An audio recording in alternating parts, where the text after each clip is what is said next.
Okay. So we now proceed with analyzing steady-state error for unity feedback systems. Okay. So as we have mentioned dun sa previous article or sa previous section, meron dalawang ways of evaluating the steady-state error.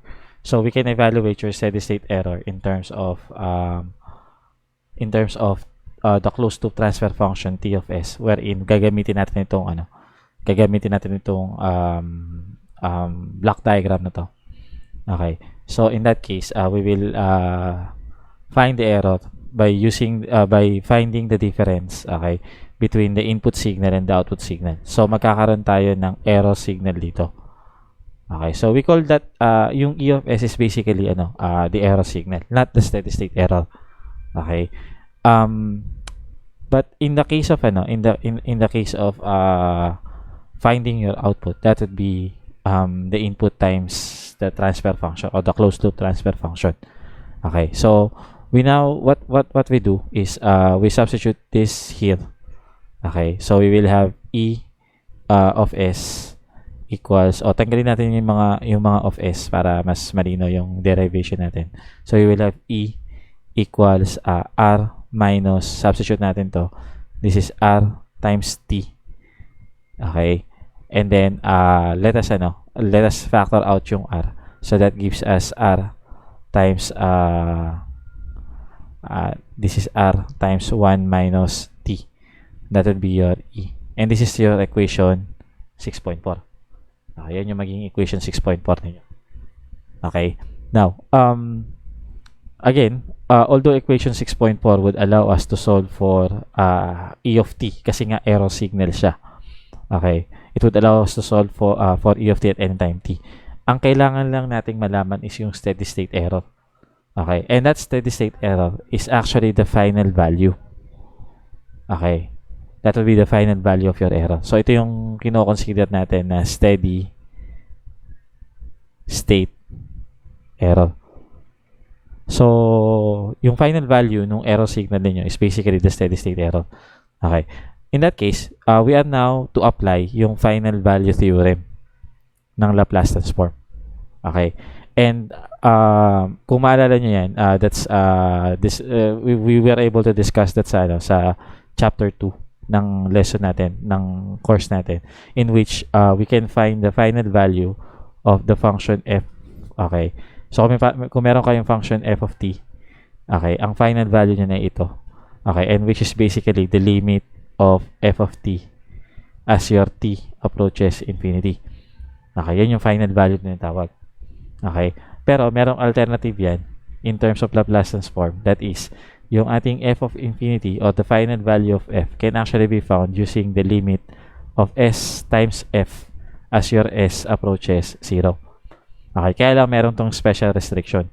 Dapat yung poles ng f ninyo would need to be all in the left half plane. Okay, so lahat dapat ng poles ng f is a transfer function. F is a Laplace transform function.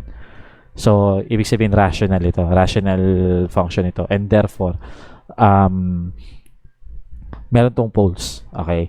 So, ang requirement para gumana or para mai-apply yung final value theorem at maging valid yung results is that yung poles dapat ng f ninyo should all be in the left half plane. So, dapat nasa left half plane yung poles niya. Okay. And in the context ng control systems or in the context ng pinag-uusapan natin, if f is a transfer function, then all of its poles should be in the left half plane, and therefore ang isa nating masasabi doon is that if all the poles are in the left half plane, it means that your system should be stable. Okay, so it means dapat yung T of S or yung closed loop transfer function natin must be stable. Okay, so this allows us to evaluate the final value of f without actually taking the inverse Laplace transform of your error signal of your E of S. So kahit na hindi natin kunin yung inverse Laplace transform nito, makukuha pa rin natin yung final value nung natin. Again, ang restriction or ang condition para may apply natin yung final value theorem is that your closed loop transfer function must be stable. Okay, so now applying that dito sa ating sa equation 6.4. Okay, i-apply natin siya doon. So we would have now equation 6.6. Okay, so that means ang steady state error natin is the limit of s times r times 1 minus t as s approaches 0. Okay, so equation 6.6 then is used to evaluate the steady state error. Okay, we can use equation 6.6 to evaluate the steady state error given that given na meron kayong r or yung input niyo at saka meron kayong closed loop transfer function t. So magagamit natin yung 6.6 kung given tong dalawang to.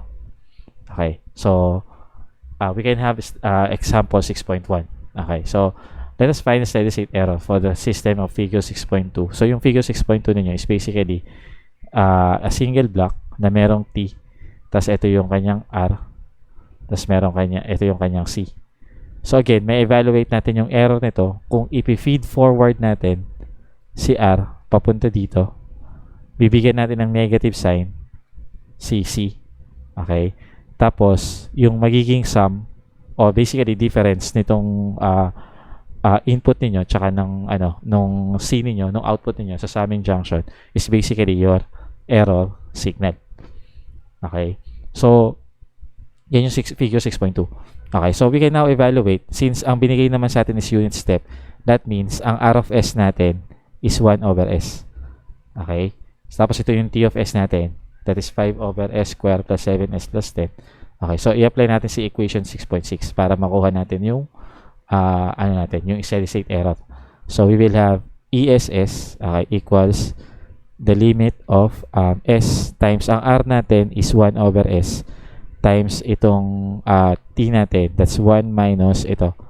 So that's 5 over s squared plus 7s plus 10. Okay, that's as s approaches 0. Okay, so ito, okay, bali itong s na to, s times 1 over s becomes 1.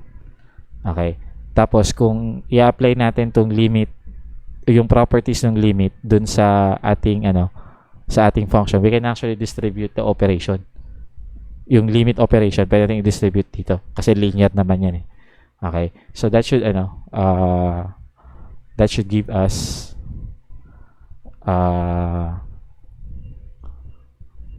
us yung limit ng okay, that should give us the limit of 1 as s approaches 0. Okay, minus the limit of 5 over s squared plus 7s plus 10. Okay, as s approaches 0. So, the limit of 1 as s approaches 0 is basically 1. Okay, tapos yung limit nito as s approaches 0 is, since wala kung i-recall nyo yung limiting operations natin, you can do substitution. Pwede nyo palitan. Okay, yung variable niyo kung ano yung ini-evaluate yung limit, pwede nyo ipalit yung value na to dito as long as walang division by 0 na magaganap.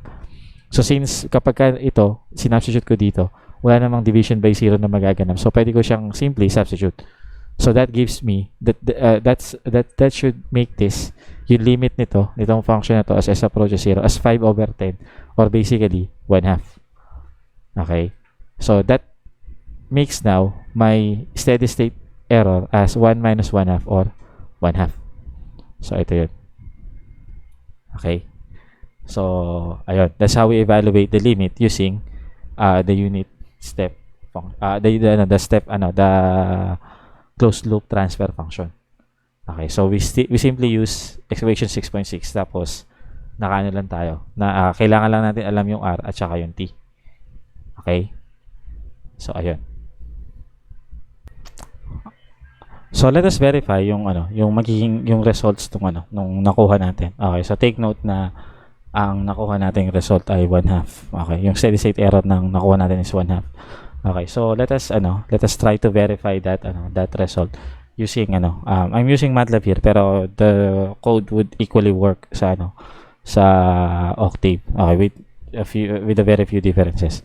Okay, so in-establish natin yung ating closed loop transfer function. Now, ginawa natin, kinompute natin yung poles ng t. Okay, so using the function pole, kukumpute natin yung t. Now, ang natin dito is dapat lahat ng pole niya negative kung real number siya, o kaya kung complex siya, lahat ng real parts niya dapat negative para masabi natin na lahat ng poles are in the left half plane, and therefore the system would be stable, or the closed loop transfer function would be stable. Okay, now at this point ipa-plot natin yung step response niya. Okay, and then lagyan lang natin ng limit yung para medyo maganda yung presentation ng graph natin. Also lagyan natin ng grid para makita ko rin kung yung ilalabas bang output ni step function ay nakasettle na siya. Okay, that means medyo basically constant na yung steady yung signal natin para makita natin kung nasa steady state condition na siya. Okay, now what you would want to do then is to compute for yung data points. Okay, so kasi kapag walang output argument sa step T, pag wala tong output argument, ang ginagawa niya is pina-plot niya lang yung step response. Okay, pero kapag nilagyan natin na siya ng output argument, pwede niyo makuha yung value ng output. Okay, gawin natin C ito kasi C nga pala yung ginagamit natin for output. Okay, pwede niyo makuha yung values ng output. Okay, yung makikita niyo sa graph yung values na yun. At the same time, yung timestamp ng mga outputs niyo, ng mga output data points niyo. Okay, so that happens kapag nilagyan natin ng output argument si step command. Okay, now we can compute for the steady state error. Okay, by subtracting 1. Okay, and the end value for C. Okay, so itong C end magwo-work lang ito, or ito yung magiging final value niya basically if your step function or your output response has actually in its steady state condition, kung naka-steady state na talaga siya. Okay, so kapag hindi pa siya naka-steady state, hindi magwo-work tong command na to. Okay, so basically ang assumption natin dito is kaya kailangan yung i-plot muna siya para maobserbahan nyo mabuti kung naka-steady state na nga siya. Otherwise, i-adjust pa natin to para matama natin itong Cn. Okay, or the final value. Okay, itong 1, kaya 1 ito kasi since we are dealing with steady state with step signal as an input. Alam natin na yung unit step signal as an input. Alam natin na yung value nung step signal nyo is 1 all throughout. Okay, so that is why we will subtract the final value of the output dun sa final value ng input niyo, which is basically 1 kasi nga constant naman siyang 1. Okay, so running this code. Okay, so from there malalaman natin na yung poles niyo are parehong negative. Okay, parehong negative siya. So using this command malalaman natin na negative yung command niyo. Okay, ay negative yung poles niyo. So therefore nasa left half plane siya. So magagamit natin yung formula, yung equation 6.6. Okay, yung equation 6.6 magagamit natin. Okay, kasi nga nakita natin nasa left half plane naman yung mga natin.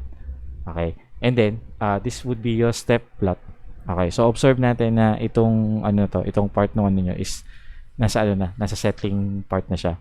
Okay, so makikita natin na almost ang ating final value is nasa 0.5. Okay, and in fact pwede nyo i-test yan dito. So C and okay, makikita nyo meron na kayong variable dito na C. Okay, may variable kayong C dito. Okay, so yung variable C na yan, that represents the values of the output. Okay, tapos itong T, ito yung timestamp nung bawat bawat values ng output niyo. So parang meron kang ito yung time, ito yung output niya, ito yung time, ito yung output, ito yung time, ito yung output. So bumuo tayo ng ganong table using this this command. Okay. So ma-check natin yung final value. Okay. So right click lang natin siya, characteristics, steady state. So ibibigay sa atin yung final value ng ating okay, which is more or less 0.5. Okay, so kapag ngayon, kinompute natin yung steady state error as 1 minus 0.5, lalabas yung ating steady state error is, ito na nga, more or less 0.5. Okay, so ito yung nakuha nating results dito. So that verifies yung ating but that should verify yung nakuha nating values. Okay. Now, we can actually have have a better insight sa relationship ng transfer function at saka ng steady state error ng system natin. Kung kung ang ating manner by which we compute the steady state error is in terms ng forward transfer function g of s. So yung pagbabasihan ng computation natin is basically ito, yung 6.2b. Okay, so drawing natin siya ulit dito. So ayan, ito yung 6.2b. Okay, so again,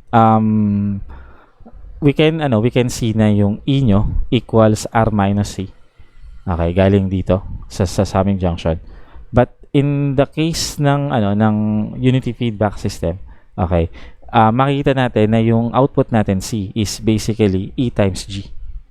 Okay, so ngayon kung isa-substitute natin ito dito, okay, so meron kang e equals r minus c, tapos yung c papalitan natin ng eg based dito sa 6.8, and then ito itatranspose natin dun sa kabilang side, tapos ipa-factor out natin si e. We would have something like e times 1 plus g equals r, and solving for e, we will have r over 1 plus g, which is your equation 6.9. Okay, so again, para makuha natin yung steady state error, number 1, you have to assume that the closed loop system, yung equivalent closed loop system nito, okay, yung equivalent closed loop system niyan is stable. Okay, so that the final value theorem would apply. Then we can apply the final value theorem as follows. Okay, so yung equation 6.10 can be used to calculate the steady state error. Okay, the equation 6.10 allows us to calculate the steady state error given yung input natin at saka yung forward transfer function gs natin. Okay, now what we will do is we will try to substitute yung yung r natin with various test inputs such as step, ramp at saka input. Okay, so based dun sa napag-usapan natin nung una, okay, yung step input natin would be in the form a over s. So galing yan dun sa ating time domain function na a times u of t. Okay, so kapag yan sinubstitute natin doon, okay, yung ess natin, okay, tatawagin natin siyang ess dash s. So this is the steady state error due to step input. Okay, so this becomes the limit of s times a over s divided by 1 plus g as s approaches 0. Okay, so what would happen is makakancel natin yung s dito. So a yung may iwan sa taas. Okay, pero yung limit nung, again, pag in-apply natin yung yung limit natin, properties natin, take note na yung limit ng say a over b, where a and b are functions of, say for example, x. Okay, as x approaches p, for example. So yung a natin is a function of x, tas yung b is a function of x. Equal yan sa limit ng a of x as x approaches p, tapos divided by the limit of b of x as x approaches b. So kumbaga parang pwede nating yung limit ng ratio is the ratio of the limits. Okay, so pwede natin siyang i-apply ngayon dito. So what would happen is we would have the limit of a as s approaches 0 divided by the limit of 1 plus g as s approaches 0. And the limit of a as s approaches 0 is simply a. Okay, and the limit of yung nasa ilalim, pwede natin i-operate. Okay, using again by linearity, pwede natin i-distribute yung operation. So we will have 1 kasi yung limit ng 1 as s approaches 0 is 1. And then we will have the limit of g as s approaches 0. So therefore, yung ating steady state error in terms of step input is a over 1 plus limit of g as s approaches 0. Okay, so take note na a na yung nakalagay natin dito. Sa libro kasi, sa textbook natin, 1 yan. Kasi nga ang assumption, unit step input ang ginamit. Okay, pero dito, generalize na natin siya as a times u of t. So, hindi na siya unit step input. It's a general step input na. Okay? Now, the term itong part na to, okay, is the DC gain. We call this the DC gain. Okay. So, bakit siya naging DC gain? Take note na yung G ninyo, okay, is a function in S domain. Tapos yung S natin is a frequency is a complex frequency variable. So kapag yung function niyo in complex frequency variable, yung complex frequency variable pinilitan niyo ng S. Okay. I mean pinilitan niyo ng 0. Okay, that means you have a zero frequency function. Yung function niyo nasa zero frequency. At sa electrical engineering, pag sinabi niyo zero frequency, that's DC or direct current. So, kaya ang tawag natin dito, DC gain. Okay? So, ayan. Now,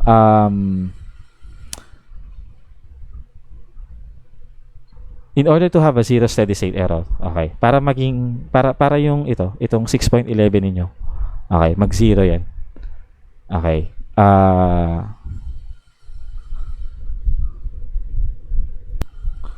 So, para mag-zero tong steady state error nyo due to the step input. Okay, dapat yung denominator nito basically mag-infinite. Kasi a over a very large number, okay, is basically 0. Okay, or is approaching 0. Okay, so since 1 naman na to, ito lang naman yung makokontrol nyo para maging infinite siya. So therefore, dapat iset natin na yung DC gain ninyo maging infinite. Okay, at paano siya magiging infinite? Kung ang open loop transfer function niyo or we can also call this as open loop transfer function. Take note na based sa napag-usapan natin sa reduction of block diagram, kung meron kang feedback system, yung kanyang closed loop form, okay, is 1 over 1 plus GH. So GH yung tinatawag nating open loop transfer function. Okay? Kaya lang since ang H mo dito ay 1, so yung G times 1, basically G. So we can consider also G as a as the open loop transfer function. So pwede natin gamitin yung term na yan. Okay. So kung yung open loop transfer function niyo, okay, can be expressed in this manner. So pwede niyo i-factor out siya in such a way na makikita niyo yung poles, yung zeros at saka yung poles. Okay, tapos meron siyang poles sa origin. Okay, meron siyang poles sa origin. Or meron siyang integration terms, yung tinatawag natin. Kunin natin yung term na ginamit natin sa kung meron siyang tinatawag na integration factor. Okay, integration factor or pure integration factor. Okay. Pwede nyo gawing infinite yan kung 0 lahat ng S. Basta meron siyang at least isang S dito. Kasi what would happen is that kapag meron siyang isang S dito, okay, meron siyang isang S dito at yun ay pinalitan nyo ng 0, dahil nga i-evaluate nyo yung limit nito as S approaches 0. Okay. As S approaches 0. Okay. At ito ay ginawa nyo 0. Magkakaroon kayo ng 0 sa denominator. Therefore, ito mag-approach to ng infinity. Okay. So, ang requirement para mag-0 yung error nyo is mag-infinite yung DC gain ninyo. At para mag-infinite yung DC gain ninyo, dapat meron kayong at least one integration factor or integration term dun sa open loop transfer function niyo. Okay. So, para mag-0, yung inyong steady state error, okay, ito yung requirement. Tapos kailangan meron kayong at least isang integration factor or meron kayong at least isang pole sa origin. Okay. So, that is why possible na magkaroon kayo ng zero steady state error pag ang pinag-usapan natin ay step input or kapag ang test input nyo ay step input. Okay? Now, yung other possibility, okay, that is meron kayong finite steady state error kapag ang input nyo ay step input, is possible kung wala kayong integration factor. If there are no integrations, okay, if there are no integrations in the open loop transfer function, then what would happen is hindi magsisiro tong denominator ninyo.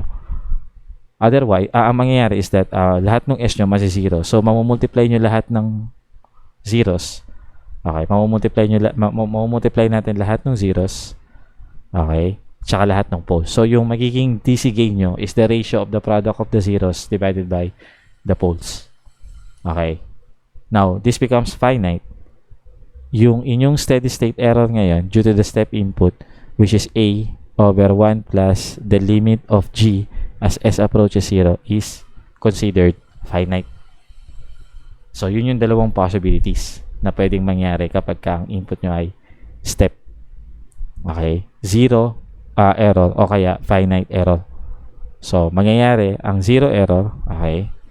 So, zero error. Okay? Kung meron kayong at least one integration factors. Okay?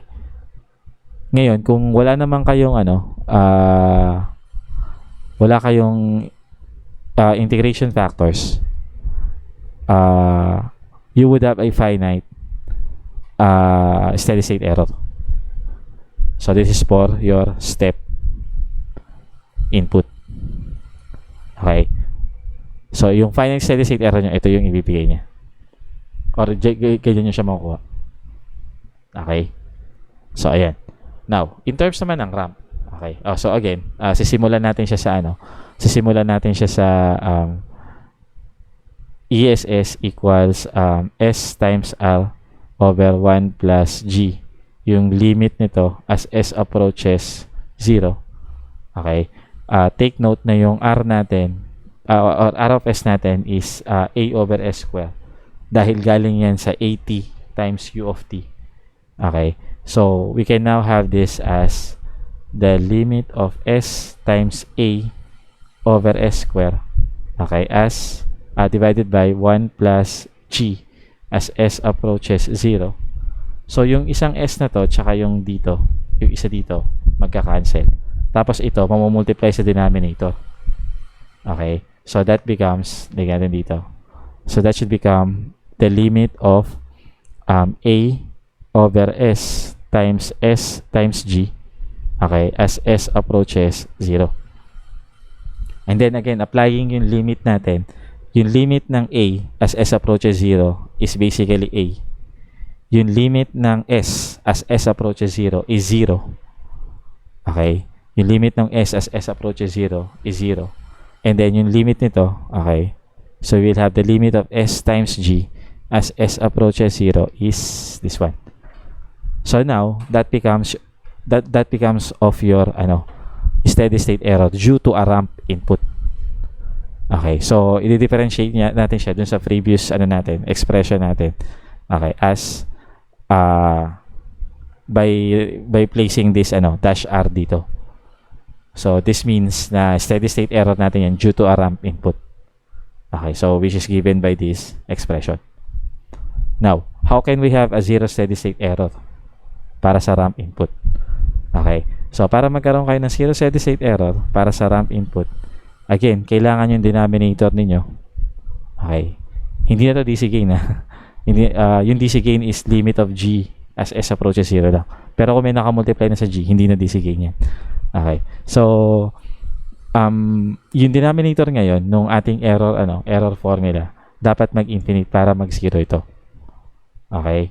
At para mag-infinite yan, okay, again, if we take G, yung open loop transfer function nyo as of this form. Okay, may 0 siya. Okay, may pole siya. Tapos meron siyang pole sa origin. Okay, we could have at least 2 integration factors. Okay, kailangan tayo magkaroon ng at least 2 integration factors. At least 2 integration factors para sa inyong open loop transfer function. Okay, bakit 2? Kasi ang kailangan kasi is merong maiwang S sa denominator ng G. Okay? Tandaan nyo na base dito, yung G, i-multiply natin sa S. Okay? So, ngayon, para mag-infinite ito, kailangan may maiwan na isang S sa denominator. Okay? Kailangan may maiwan na S sa isang denominator ninyo. Para kapag in-apply nyo yung limit operation, mag-0 yung denominator nito. Okay? And therefore, mag-i-infinite yung limit. Okay? So, pag nag-infinite yung limit, magli-lead yan sa 0 error. Okay? So, kapag ramp yung input ninyo, kailangan yung integration factor ninyo at least 2. Kasi kapag ka isa lang, okay, pag isa lang mangyayari, okay, if only one integration factor exists in the forward path, magka-cancel sila. Yung S na to, okay, yung S na to, at saka yung S dito sa G ninyo, magka-cancel out. Okay, mawawala ng S. So, kapag ka ngayon in-apply nyo yung limit, what would happen is, masisiro lang lahat ng S. Pero magiging finite siya. Okay, magiging finite siya dahil lahat lang nung numerator no, tsaka denominator nyo, yung zeros niyo tsaka yung poles niyo, mamumultiply lang. Kunin niyo yung ratio nun, that would be yung value nito. Okay, and then A over ito, that would be your error. So that would lead to a finite constant error kapag ka isa lang yung integration factor. Okay, now this is an interesting case kapag ka wala namang integration factor. Okay, pag walang integration factor, okay, what would happen is itong S na to, hindi to makakancel. Kasi kung walang integration factor sa G, walang S na magkakancel dito sa S na to. Okay, so pag in-apply nyo ngayon yung limit, what would happen is S times ito, yung S pa lang na to would make the entire limit 0. Okay, at take note na kapag 0 ang denominator nito, yung error nyo ngayon becomes infinite. Okay, so again, recall na meron for ramp natin, for ramp signal natin, meron kayong tatlong possibilities pag nag-evaluate kayo ng error. Okay, yung unang possibility is meron kayong 0 error. Okay, and that would happen kung ang number of integration factors ninyo sa inyong open loop transfer function o dun sa G ninyo, okay, is at least 2. At least 2 integration factors. Okay? Ngayon, kung ang integration factor ninyo is isa lang, okay, magkakaroon kayo ng finite error. Okay? Again, ang mangyayari nga kasi is magka-cancel yung ito, magka-cancel itong S na to at saka yung integration factor doon sa G. Magka-cancel out sila. So, pag nag-evaluate kayo ng limit, ito yung may iwan. So, magkakaroon ng finite error. Okay. At yung pangatlo, okay, kapag wala kayo talagang integration factor sa G niyo, what would happen is yung S dito magsi-zero pag in-apply niyo yung limit. Okay. So, 0 ngayon yung denominator nung error niyo. Okay. And therefore, yung error niyo becomes infinite. Okay. So that is what will happen para sa isang para sa error ng ramp input. Okay. And then finally, para sa sa parabolic input natin. Okay. So again, kung babalikan natin, ESS is S times R over 1 plus G. So, yung limit niyan as S approaches 0. Okay. If our R is this one, okay, 2A over S cube. Galing yan sa ganitong expression. Okay. Galing yan sa AT square U of T. Okay. Pwede nating palitan yung R na to. So, S times 2A divided by S cube over 1 plus G. So, that as yung limit niyan as S approaches 0. So, ito tsaka ito magka-cancel pero magiging S square ito. Okay, so yung S square na yan mamumultiply yan dito sa ilalim. So magiging ganito siya. So yung limit ng 2A divided by S square plus S square G as S approaches 0. Okay. Again, applying yung limit operations natin. Yung limit ng 2A as S approaches 0 is 2A. Yung limit ng S square as S approaches 0 is 0. Tapos, we will have the limit of S square G as S approaches 0. Ito ngayon yung error kapag ang input nyo ay parabolic. Okay? So, recall na pinag-usapan ulit natin dun sa, previous topic na meron ding tatlong possibilities para sa, sa parabolic input. Pag nag-evaluate kayo, may tatlong values kayong pwede makuha. Una, 0 error. Okay. So, 0 error para sa parabolic input. And that would happen kung meron kayong at least 3 integration factors. Okay. Bakit at least 3? Again, para mag-0 or para mag-0 yung error ninyo, dapat itong denominator nito mag-infinite. Okay. Dapat mag-infinite yung denominator na yun. At para mag-infinite yung denominator na yun, dapat yung G ninyo, merong isang integration factor na maiwan dito. S square yung multiplier niya dito. So, kung ito ay S cube or more, may maiiwan na S dyan. So that kapag in-evaluate nyo yung limit niya, okay, pag in-evaluate nyo yung limit niya, magsisiro yung denominator nito. So again, kapag zero yung denominator ng G or ng limit ng G, ng S square G, okay, mag-i-infinite yung limit na yun. Okay. And therefore, pag infinite yung limit na yun, magsisiro yung, mag-i-infinite yung denominator ng error nyo, that would lead to zero error. Okay. Now, kung ang number of integration factors ninyo, okay, kung ang number of integration factors ninyo ay 2, okay, eksaktong 2, what would happen is, makakancel niya to. Okay, kung S square to, okay, kung S square to, at i-multiply nyo siya sa S square, magkakancel yung dalawa. Okay, magkakancel ito at saka ito. So that would now lead you to evaluate yung limit nung may iwang expression, pero that would give you a finite value. Okay, so that gives rise to the second possibility na pwede kayo magkaroon ng finite error. Okay, kung ang number of integration factors niyo in this case is 2. Okay, so ayan, so ito yung magiging error niyo kapag ano. Now, finally, kung ang integration factors niyo ay less than 2, either 1 o 0. Okay. So, meron kayong 1 o 0 integration factors. Okay. Or factor.